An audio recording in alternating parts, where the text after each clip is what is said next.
चलिए हरियाणा के जो भी ज़रूरी टूरिस्ट स्पॉट्स हैं उनको समझते हैं। और हाँ, ये खास तौर पर एग्जाम के लिहाज से तैयार किया गया है ताकि आपको सब कुछ आसानी से याद हो जाए और लंबे समय तक भूले भी नहीं।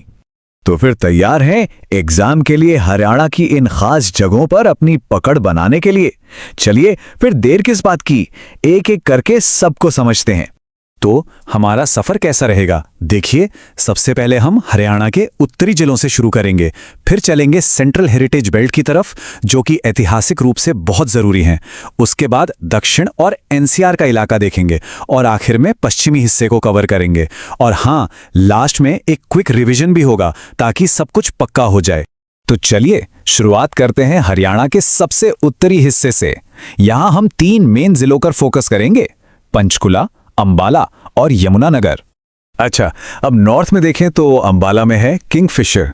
लेकिन एक बात पर गौर कीजिएगा, टूरिस्ट स्पॉट्स के हिसाब से पंचकुला और यमुनानगर ज्यादा इंपॉर्टेंट है। जैसे पंचकुला में आपको रेड बिशप मिल जाएगा, मोरनी हिल्स तो हैं ही, पिंजौर का मशहूर यादवेंद्र उद्यान भी यहीं है और टिक्कर ताल भी। वहीं अगर यमुनानगर की बात करें तो वहां ताजेवाला, हथनीकुंड बैराज और कलेसर, ये तीनों नाम याद रखने वाले हैं। चलिए नॉर्थ से अब हम हरियाणा के बिल्कुल बीच में, उसके दिल में चलते हैं।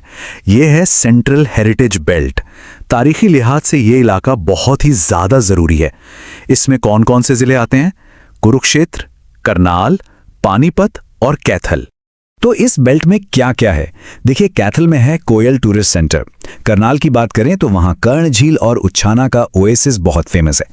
लेकिन हाँ, सबसे ज्यादा ध्यान खींचता है कुरुक्षेत्र। यहाँ एक नहीं कई खास जगह हैं, जैसे नीलक्रांति डैम, पीपली का पैराकीट और पेहोवा में अंजन यात्रिका। अब आते हैं एक और ऐतिहासिक शहर पानीपत पर।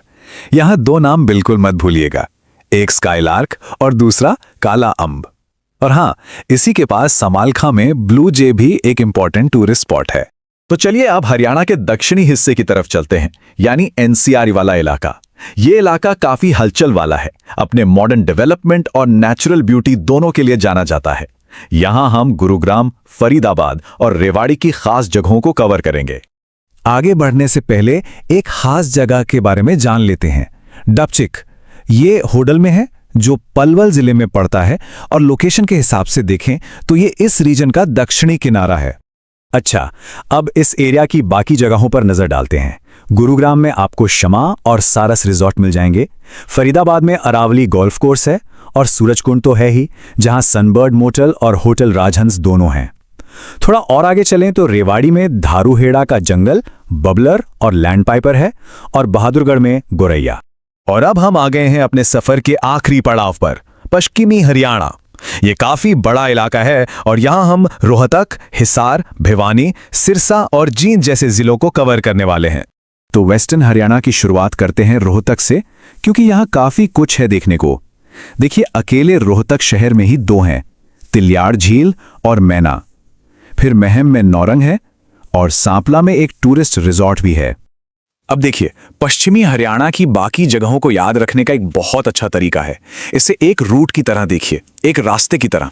सोचिए कि आप जींद से शुरू कर रहे हैं जहां बुलबुल है, वहां से आप नरवाना पहुंचे जहां हरियल है, फिर हिसार में ब्लू बर्ड और हांसी में ब्लैक बर्ड, और आपका ये सफर खत्म होता है सिरसा के अबू शहर में काला तीतर पर। इस तरह एक लाइन में याद रखना काफी आसान हो जाता है ना? बस अब कुछ आखिरी जगहें बची हैं, इनको भी देख लेते हैं। भिवानी में है रेड रॉबिन, जिसे बयां भी कहते हैं। दादरी में है डैरेंगो और सोनीपत में चकोर।